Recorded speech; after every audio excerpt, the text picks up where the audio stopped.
I got an Amber Alert saying my son was abducted, but he's sitting right next to me. I think I'm about to be arrested. Amber Alert. I hate to admit it, but whenever I've gotten these emergency notifications in the past, I've ignored them. Something was different about this one though. My phone buzzed and I took an extra second to read what it had to say. Amber Alert. Child abduction bolo for 6-year-old blonde male in back of a 2012 silver Chevy Impala. Check local media. For a second it stunned me. That sounded just like my car. Then I looked up in the rear view mirror to smile at Wes, my 6-year-old. Wes was singing the song to a Disney album and playing with his toy dinosaurs. This had to be some kind of mistake, I thought. So I tossed the phone on the passenger side of the car and pulled out toward the interstate. A few minutes later the phone buzzed again and I felt compelled to look. There was an update with a license plate number. My license plate number. Immediately my hands felt clammy and I didn't know what to do. I looked in the back of the car again and tried to retrace my steps. I had just picked Wes up early from kindergarten so we could grab some Baskin-Robbins. I signed him out and we talked about Transformers on the way out of the building. He was wearing a mask of course when he came out, and it got me to second guess myself. Had the teacher given me the wrong kid? No, I know what my son looks like, I thought as I looked at the rear view again. He didn't seem to have a care in the world. So why was this alert popping up?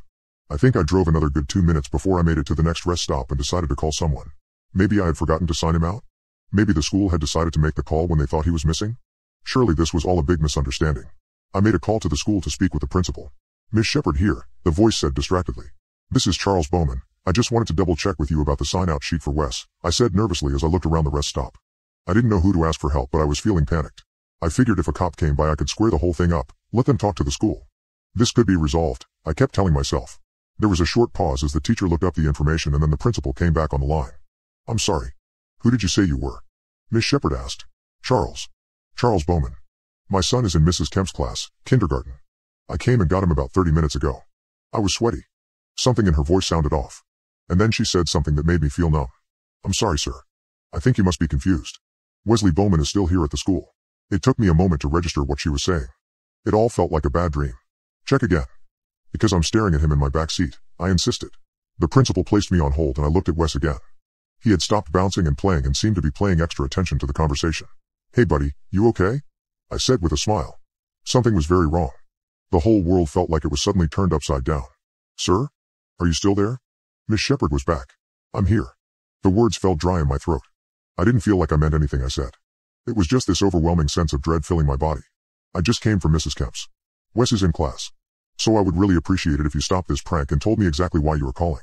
I hung up. I was staring at Wes in the backseat as she told me. But it didn't feel like I was looking at my son anymore. What are you? I asked, struggling to find the words to make sense of this nightmare. I didn't even understand how I had gotten an alert on my phone. After all, if the school thought that my Wes was in class, then who would send this? The phone buzzed again. Except this time it wasn't an alert. It was instructions. Take child to 23 Sparrow Lane. I knew that place. It was a housing development in the shady part of town. But I didn't know what else to do except to listen to this mysterious messenger. I got off the highway and made my way there, all the while keeping an eye on the child in the back seat. Instead of playing like he had before, this time he was deathly silent. As if he knew precisely where we were going. As we got closer to the stop, his attitude changed dramatically. Suddenly he started screaming, a blood-curdling cry that told me there was danger here. I slowed down right outside the address, looking toward the desolated building and wondering who could have brought me here.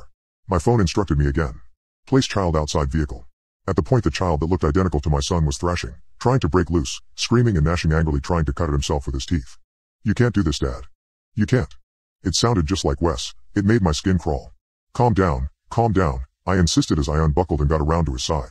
I needed this to be over, to get away from this insanity and get back to my Wes. The child was now hardly even sounding human with his guttural shrieks and cries, his fingernails digging into my skin as he begged for it to stop. I managed to reach in and loosen his strap, letting him out of the car and then hopped inside and locked the doors. I was too frightened to see what he might do to me if I stayed outside. He fumbled to the ground, seemingly unable to walk. Then a moment later he let out a painful cry, and a massive shadow moved from the building. I held my breath and couldn't believe my eyes. It looked like a troll.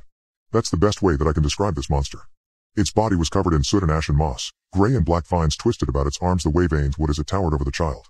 With its mighty hand, which looked to be at least twice the size of my Impala, it scooped up the child. All the while the smaller creature screeched and twirled, trying to escape. But it was too late. The monster dragged it back into the shadows and even after it had disappeared I could still hear its shrieks. I sat there in stunned shock for the longest time, too numb to move. Then my phone buzzed again. You are free to go. I took Wes to ice cream that day, but I didn't eat a bite. All I could think of was that poor creature and how my fear had allowed it to be taken by a worse evil. I don't know what I experienced today, but I know now the world is full of magic. Both good and bad. I'm just happy that I have my son, my real son here. Sometimes he smiles at me and I see a gleam in his eyes and then I second guess myself. What if I made the wrong trade?